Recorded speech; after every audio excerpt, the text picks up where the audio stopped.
Waalaikumsalam. Selamat datang teman-teman di konten perspektif. Pada konten perspektif kali ini saya telah mengundang dua orang narasumber.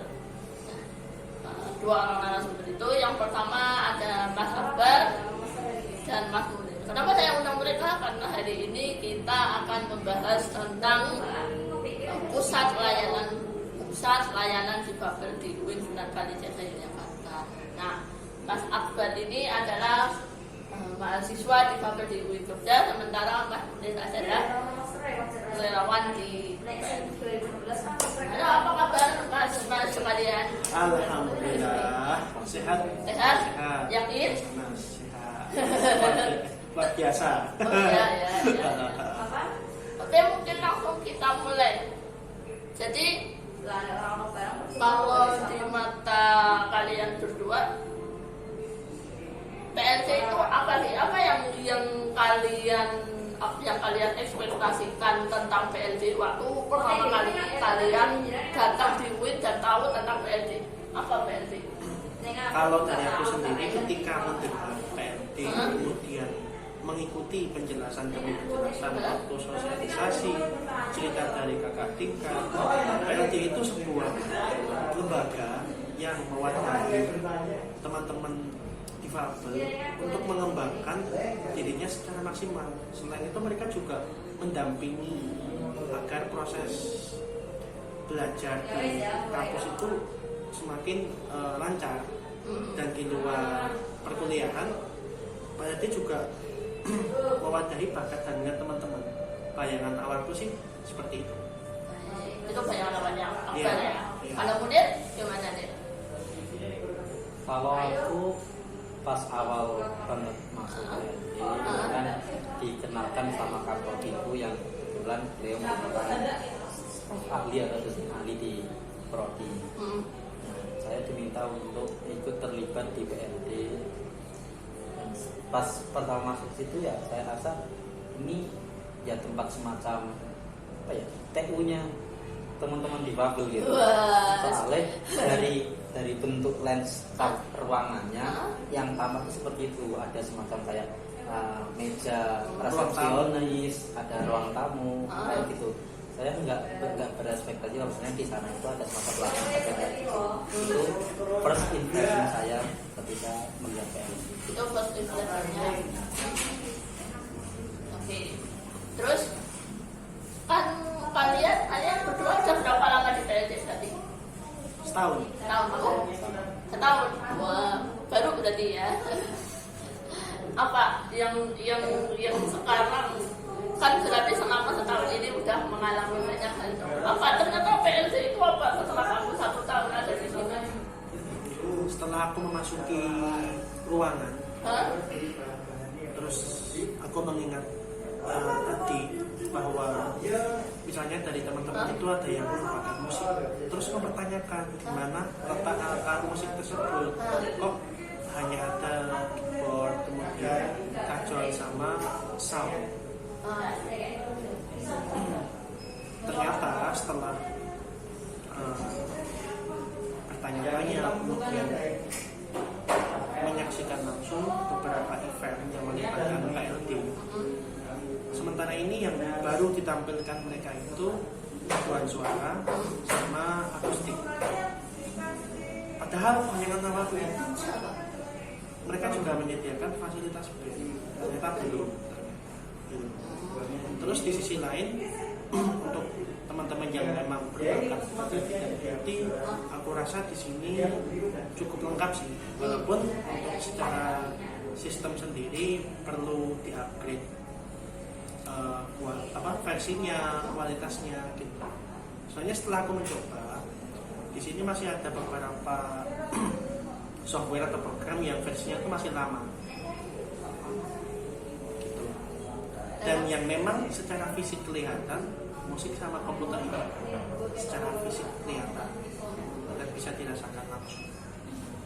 Emangnya di sini masih pakai software berapa? Terakhir aku cek itu Windows 2007, Windows 7, terus pembaca layarnya itu JAWS 2016, NVIDIA 2013. Wah, sudah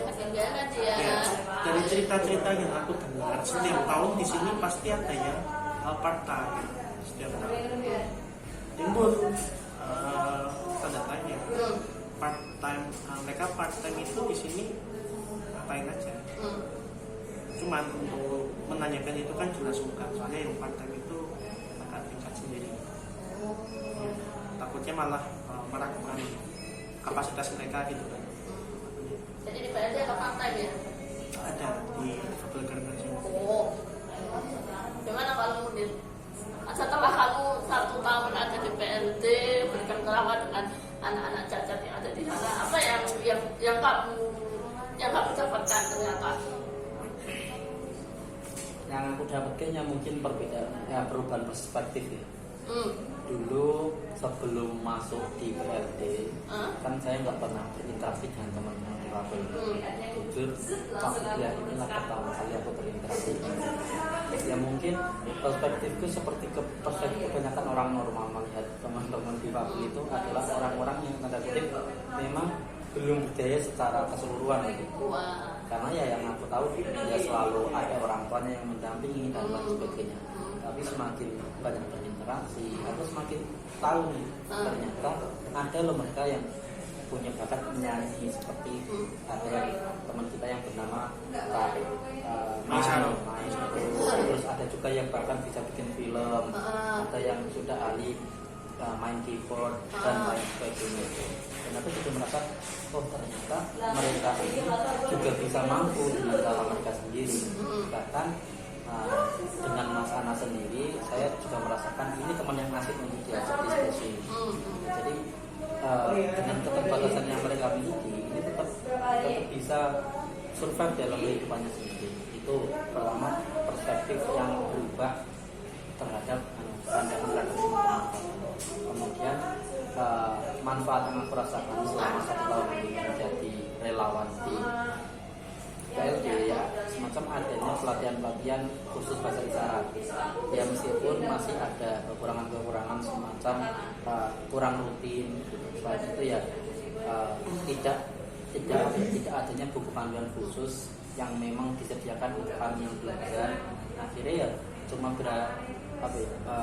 menggunakan ingatan semata. Jadi setiap minggu itu ada informasi baru.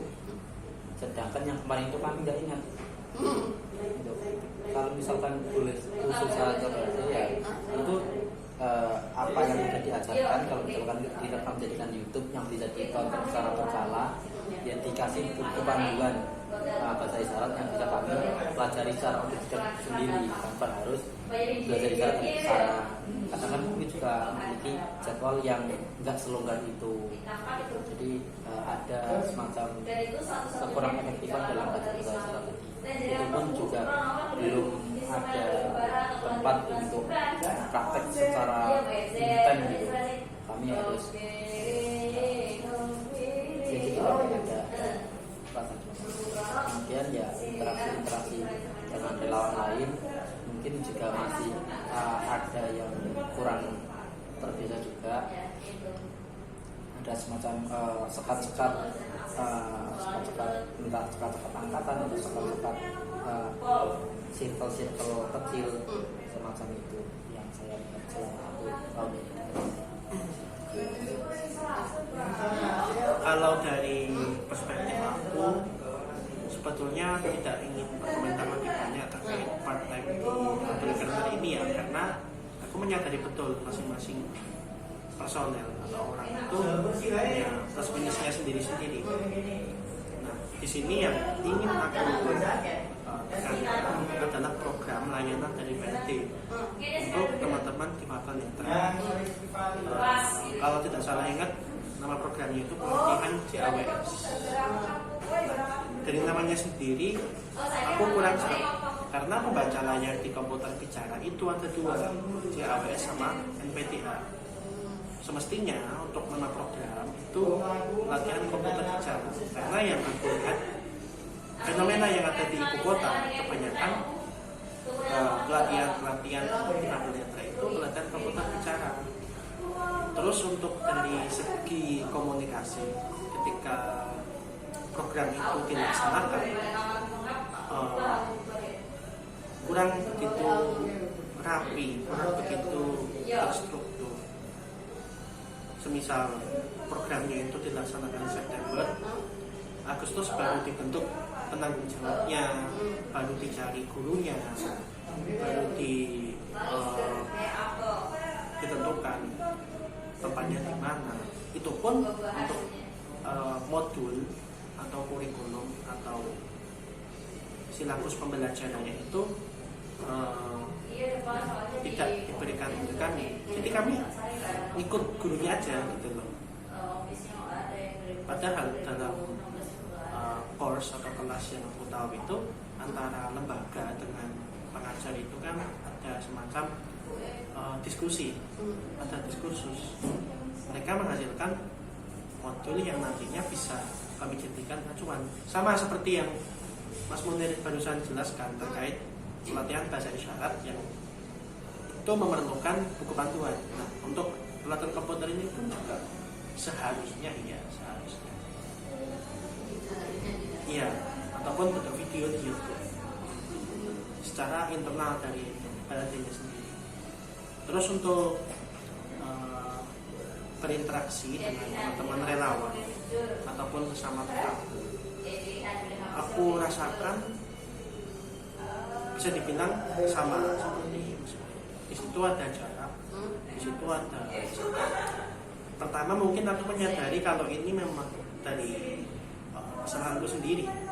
Aku kurang aktif, aku kurang reaktif dengan mereka dalam artian positif. Ketika ada obrolan aku kurang masuk. Nah, yang kedua bisa jadi aku mencoba masuk di situ, tetapi dari mereka sendiri mungkin kurang tertarik dengan kehadiranku di situ. Akhirnya bingung dan mencari di tempat yang lain.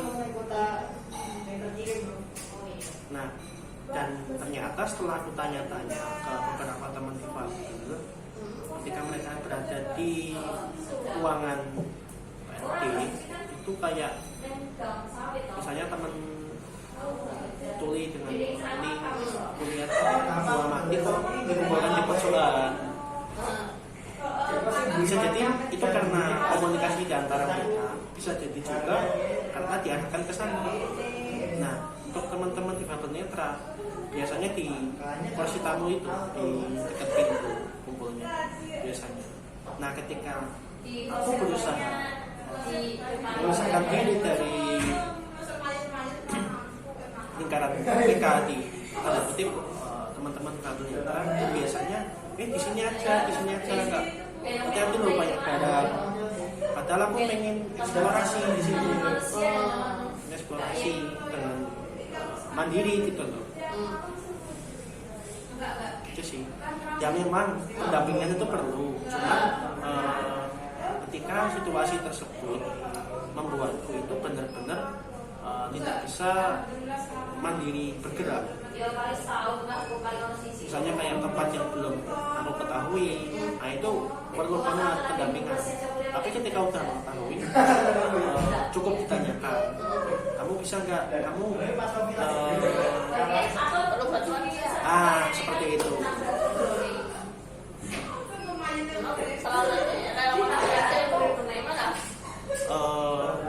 Ada yang seperti itu, tapi lebih banyak mungkin bingung untuk memulai. Jadi kayak ada jarak, kayak tidak biasa gitu. Padahal kan kita sama-sama orang, sama-sama kenal diri gitu kan. Cuma yang membedakan itu ya fisik doang, fisik kita doang, kekurangan kita doang. Kita itu aja. Gimana nih? Kamu kan relawan di situ. Gimana tuh? Ada komentar dari si Abbas? Izin menanggapi.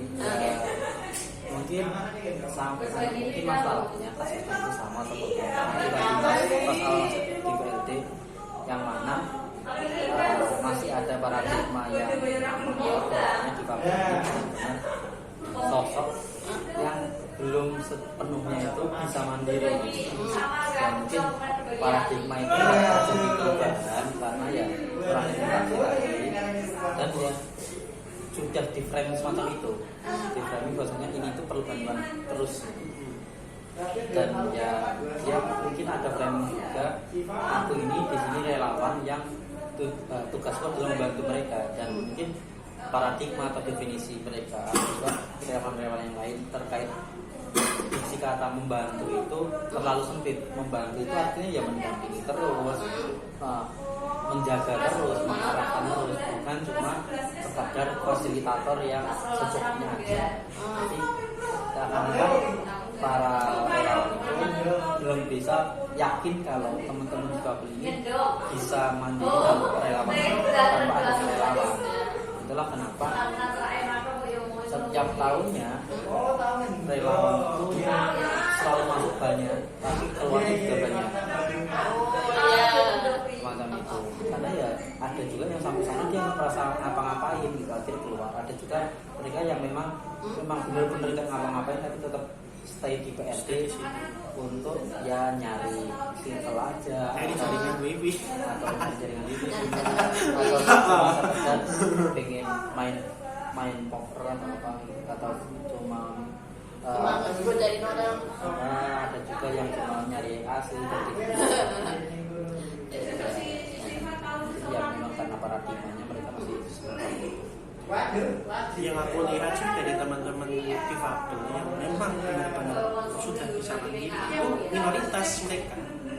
Dan lebih sayangnya mereka itu ketika menonjolkan diri, memunculkan diri di permukaan, apresiasi kurang mereka dapat. Ditekan ke bawah lagi ya. Iya, kamu itu sama ini aja, kamu itu macam-macam. Pada akhirnya yang kebanyakan itu perlu dibantu malah yang di apa namanya mas? Dibantu tapi yang dimunculkan. Dimunculkan. Apa sih yang mau berusaha naik ke atas, didorong lagi ke bawah? Mungkin sedikit nambah ya. Yang memang benar yang disampaikan Mas Akbar bahwasanya ada semacam pergeseran nilai atau aku sebenarnya sebagai relawan yang baru tahun di sini kurang paham benar mengapa PRT ini didirikan awal mulanya seperti apa. Apakah ini itu bertujuan untuk menjadi tempat membantu administrasi di Wasoyo kayak tadi tadi, atau benar-benar tempat untuk memberdayakan teman-teman difabel Dan menjadi rumah singgah yang asik. Itu yang saya rasakan sendiri. Yang mau diberdayakan itu adalah kami sebagai relawan, bukan teman-teman difabel. Teman-teman relawan dikasih tempat, sudah di mana itu relawan juga yang terlibat dan yang jadi pengurusnya itu juga relawan lagi, yang jadi ibaratnya media yang diajarin, yang diberi peluang lebih besar itu relawan lagi. Jadi ya teman-teman difabel cuma dijadikan objek saja, bukan subjek yang terlibat gitu. Jadi yang berkembang secara tidak langsung itu malah relawannya, bukan difabel. Atau beberapa teman-teman cacat yang dia berusaha untuk belajar sendiri. Kalaupun ada teman-teman difabel itu kedepankan ketika mereka hadir itu pun kayak ada semacam keterlambatan respon, nggak sikap, nggak seperti tidak siaga, tidak siaga. Jadi ada beberapa yang kecewa, terus mencari tempat yang bisa membantu atau memberdayakan mereka di tempat lain. Contohnya program pelatihan komputer ini aja ya. Di data itu peserta banyak, tapi pada real kenyataannya itu sedikit. Karena bisa jadi dari stafnya itu kurang bisa mengkondisikan waktu. Mereka udah tepat waktu, tapi dari stafnya kurang bisa mengkondisikan waktu. Akhirnya kecewa. Mas tadi menambahi aku sama Mas Akbar ini kan terlibat di salah satu sub bidangnya PLT kita di mana sama-sama di situ. Dalam satu kasus teman-teman difabel ini dianggap yang tidak mampu karena paradigma awal tadi, yang benar-benar harus dibantu sepenuhnya, dilarang gini, dilarang gini. Tapi ketika hal tersebut terlibat lebih banyak teman-teman relawan, teman-teman difabel ini dipaksa sama dengan relawan. Jadi seringkali kami itu tiba-tiba pas mau latihan itu tuh di tag semua itu tanpa ada perbedaan kalau ini tuh difabel, ini tuh relawan. Kalau relawan mungkin di tag semacam itu nggak apa-apa karena ya kami bisa lah gitu. OTW-nya tepat. Untuk teman-teman difabel kan mungkin bisa lebih dikasih kelonggaran. Jadi harus kalau misalkan paradigmanya masih sama, maksudnya konsisten paradigmanya dari ini tuh jangan disamakan secara saklek gitu. Misalkan pertanyaannya beda nih, Mas Akbar bisa enggak gitu.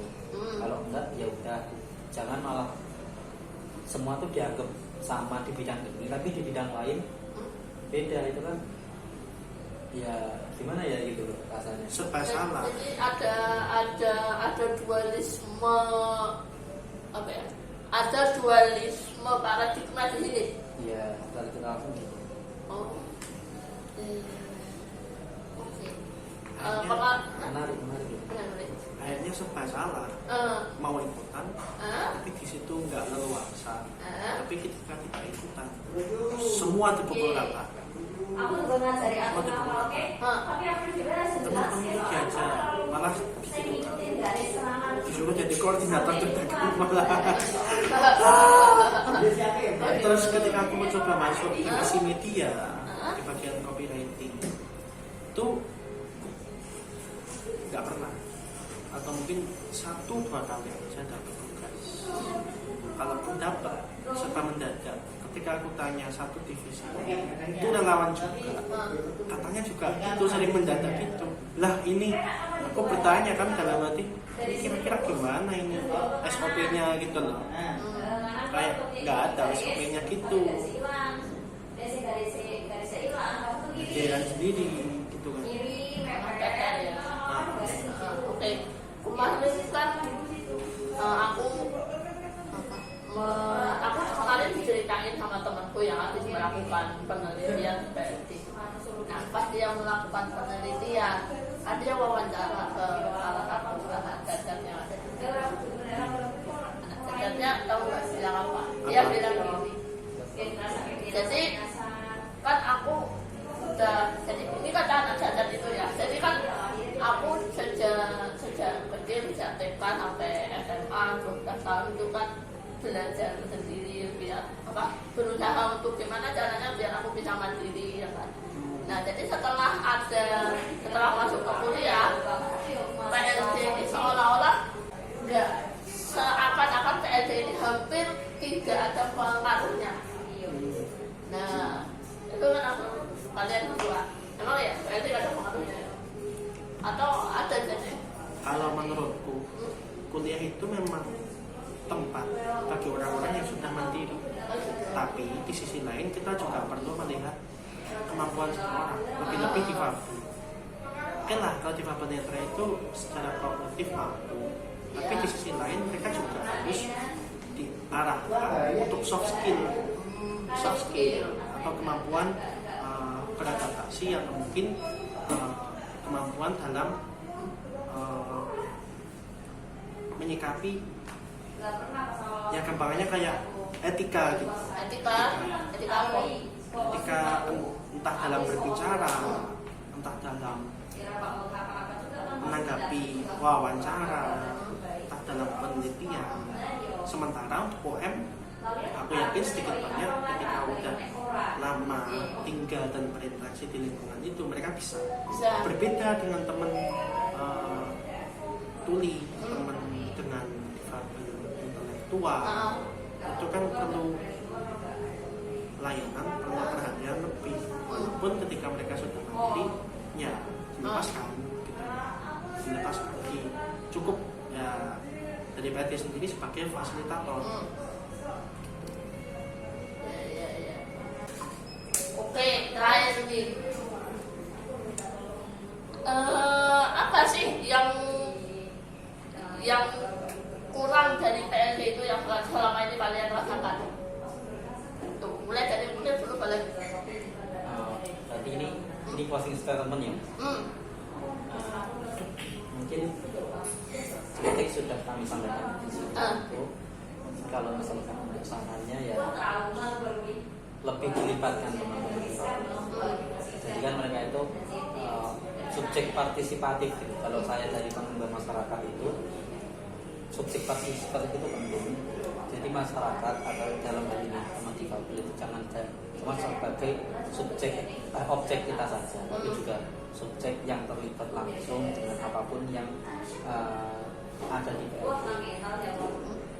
Terlibatnya itu bukan cuma terlibat dia ada namanya, tapi terlibat ketika ingin menentukan kebijakan apa, misalnya apakah ini itu benar-benar relevan dengan sesuai yang diinginkan atau sesuai yang menjadikan teman difabel lebih berdaya atau lebih berkembang lagi. Jangan cuma teman difabel ini cuma difasilitasi terus tapi juga tidak diberi ruang untuk itu malah kontraproduktif juga dengan tujuan yang saya seperti menurut saya seperti itu. Kalau dari aku sendiri, ketika mereka mencoba untuk melibatkan difabel sebagai objek, itu tidak sesuai malahan dengan ketika mereka menerima atau memproses difabel masuk ke kampus ini. Kan awalnya kan ditanya pas waktu wawancara, kemampuanmu di bagian mana sanggup tidak mengikuti perkuliahan. Itu kayaknya kayak nggak ada tidak lanjutnya gitu loh. Cuma asesmen sekedarnya aja. Itu kalau melihat dari kesejahteraan sosial. Jadi asesmennya itu harus berlanjut, pengumpulan datanya berlanjut, terus masalahnya itu dirumuskan, kemudian ditemukan, didiskusikan solusi yang sesuai itu apa. Jadi hasilnya itu bisa lebih efektif. Difabel sebagai penerima manfaat bisa lebih nyata merasakan itu sih. Oke.